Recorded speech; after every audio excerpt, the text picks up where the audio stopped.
hak di bawah tu Al-Fatihah. Ada tuan-tuan yang terlebih halim ni, dia siap baca Fatihah lagi, Al-Fatihah, siap pejam mata, tunduk ke bawah, Alhamdulillahirabbil alamin, Bismillahirrahmanirrahim. Baca doa lah tuan-tuan. Kita tak angkat tangan, tak gamak, angkat jugalah. Padahal masa itu bukan masa doa. Tuan-tuan kalau jumpa Tok Lebay pergi baca doa masa tengah buka, biar dia seorang tuan-tuan baca doa. Tuan-tuan makanlah. Saya pernah jumpa dah sekali dia baca doa selamat, Allahumma inna tahfiz wa nasul, panjang. Saya kata orang tuan ni mengarut dah. Saya bosan pembuka, saya makan. Bila dia mau tengok saya makan, puak-puak lain pun makan, tinggal dia seorang. Bila tinggal dia seorang, alhamdulillahirabbil alamin, baru dia cari kurma. Udah kurma tak ada, semua dah ambil dah. Jadi siapa suruh yang dia baca? Tak ada tuan-tuan. Tuan-tuan baca bismillah, balonlah makan. Siapa yang suruh tuan-tuan baca doa panjang jelah ni, siapa suruh? Tak ada lah. Setengah-setengah orang dia tak faham. Dia faham saya nak doa je makan. Kalau makan tu doa lah. Kalau makanan dah hidang, ya, kalau makanan dah hidang, tuan-tuan pergi ke Nuri Tahlil, makanan dah hidang, makan je lah. Lepas habis makan baru tahlil. Tu kaedah dia. Sebab ada orang yang masalah sekarang ni ustaz, kita nak makan kurma dulu ke atau terus kita direct dengan, kita terus dengan nasi ustaz. Jadi ada orang yang keliru. Ya, sebab kita kalau kita melihat kepada Rasulullah dia makan kurma kan. Jadi dia minum air dan kurma, dan Rasulullah disolat, kemudian baru Rasulullah makan. So macam kalau kita makan terus macam mana ustaz? Ni tuan-tuan, tak apa. Yang pentingnya semayang khusyuk. Tuan-tuan nak makan kurma dulu boleh, tapi nasi tolong simpan. Lauk dalam periuk, nasi dalam rice cooker, duduk diam.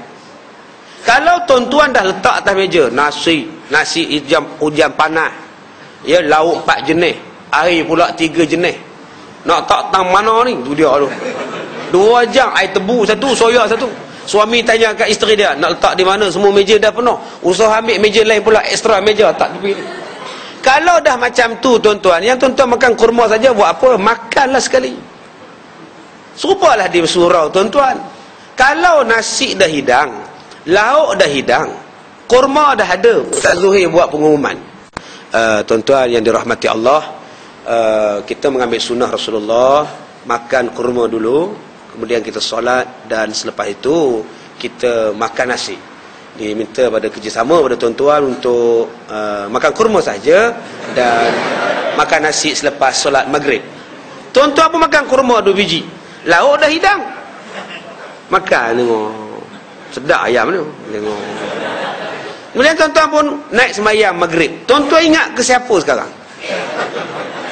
Tuan-tuan ingat ke nasi ataupun ingat ke Tuhan? Allahu Akbar, 5 sah maghrib. Ramai pula malam ni. Cukup ke? Yang paling tak khusyuk siapa? Ni yang sah depan. Aku macam mana ni awal pula tadi, ya Allah. Susah hati betul lah. Ramai pula malam ni, lambat nak turun ni. Yang tak khusyuk juga yang di belakang. Nasib baik aku lambat naik. Habis-habis salam aku turun dulu. Lambat kah? Hilang lauk. Tuan-tuan ingat Ustaz Zuhir khusyuk kah? Dia pun tak khusyuk. Walaupun dia tak khusyuk, tapi dia relax, dia slow ya, motion dia slow ya, relax. Allah. Pasal apa dia slow? Tempat tu imam mesti dia simpan. Fikiran dia tu. Takkan tak simpan untuk tu imam. Tu yang dia relax. Adik, kalau dah semayang bukan lagi ingat ke Allah, tuan-tuan ingat ke nasi, apa salahnya tuan-tuan pergi makan? Saya di sekolah saya tak ada makan kurma, makan nasi pukul 7.30 sembahyang maghrib, supaya hati jaga. Kalau tidak, hati tak jaga. Mai kita sediakan untuk 100 orang, mari 150. Ada satu masjid, dia sembahyang maghrib, makan selepas maghrib, nasi dah hidang, lauk dah hidang. Habis-habis sembahyang, bahagian perempuan punya lauk dia kena curi. Habis lauk tinggal piring saja. Makji-makji ni turun tak ada dah. Tak ada lauk ke? Kata dia. Kami dah hidang dah tadi. Tadi ada, kami pun nampak, sekarang dah tak ada, kata dia. Rupanya ada puak-puak curi, tuan-tuan. Ya Allah, menangis 2-3 orang. Menangis makcik-makcik di masjid ni. Dia kata, kita udah kalau tak ada masak di rumah, di lauk di masjid pula hilang. Menangis, tuan-tuan. Atau kenapa tak makan? Memang Rasulullah makan kurma sebelum semayang, sebab tidak ada makanan lain.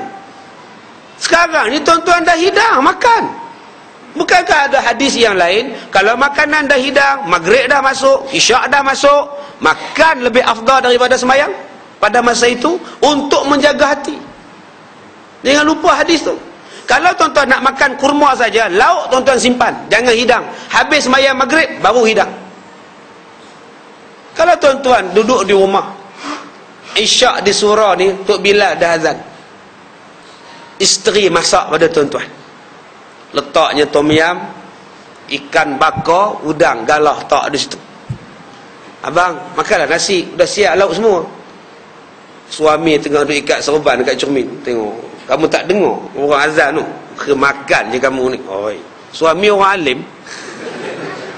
Kemakan je orang dah semayang tu. Betul ikan serban ni.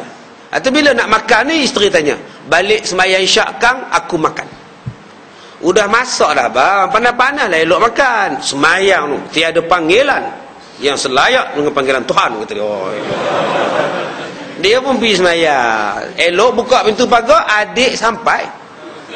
Adik, isteri, adik ipar, anak naik pulang angsa, tuan-tuan. Assalamualaikum abang. Waalaikumsalam. Oi, baru sampai. Masuk-masuk, kakak kamu ada. Masuk-masuk, nasi pun dah siap. Jadi dia bersalam dengan anak-anak. Anak pun keluar seorang-seorang pada van answer tu. 1, 2, 3, 8 anak, tuan-tuan. Agak-agak dia sembahyang isyak tu khusyuk tak khusyuk? Habislah udang. Habis. Siapa suruh hampir sembahyang? Sebab tu tuan-tuan, masalah buka puasa ni, kalau dah ada lauk, makanlah. Kalau dah ada hidang. Yang penting menjaga hati, supaya hati teringat ke semayang, bukan hati teringat ke lauk, hati teringat ke nasi. Saya dah kata dah tadi dalam masalah tahlil tadi, kalau nasi dah hidang, tak usahlah baca tahlil, makanlah dulu. Kalau tidak, tak ada khusyuk tuan-tuan baca tahlil, sebab duk tengok lauk, duk tengok tembikai. Kemudian bila tuan-tuan makan nasi dulu pula, janganlah tamak. Kadang-kadang pukul 7 dah hidang nasi, dia ambil dah nasi, buh dalam pinggan dia, bertimbun nasi. Ambil lauk ayam seekor, daging 4 ketui, tembikai 2 potong, dia punya seorang. Jelatah nenah pula 2 piring buh tu. Orang yang depan dia tengok je, apa hal pula dia ni. Udah macam ABC tuan-tuan nasi dia. Ada tuan-tuan jenis tu, ya Allah, apa jenis mentega darah ni tuan-tuan. Tak puasa apa tu. Nampak gaya lapar sangat. Ya Allah tuan-tuan, Allah nak tengok kita ni sabar tak sabar, tengok waktu berbuka. Nak tengok kita ni sabar tak sabar waktu pergi pasar Ramadan.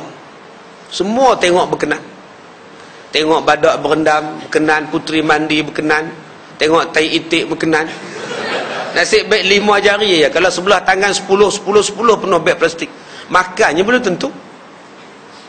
Dia timbul masalah orang buka puasa di hotel menyalahi syarak.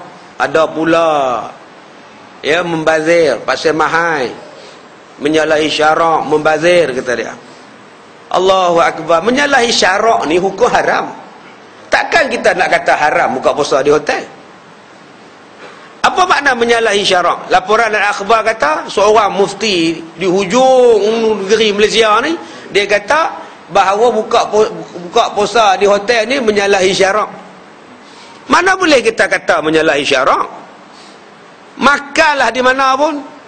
Alasan apa yang dia kata menyalahi syarak? Pasal riak.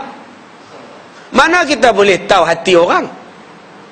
Kita tak boleh bagi markah pada hati orang. Bagi markah tak apa. Markah makwa tak apa. Tapi markah dia ni riak ke dia tak riak, bukan hak kita, itu hak Tuhan. Allah saja yang mengetahui apa yang ada dalam hati kita. Kita tak boleh bagi markah. Kita tak boleh menjadi penilai. Dia orang datang semayang tu ikhlas ke tu? Tak payah tanya ikhlas tak ikhlas. Dia orang datang tu baik dah tu.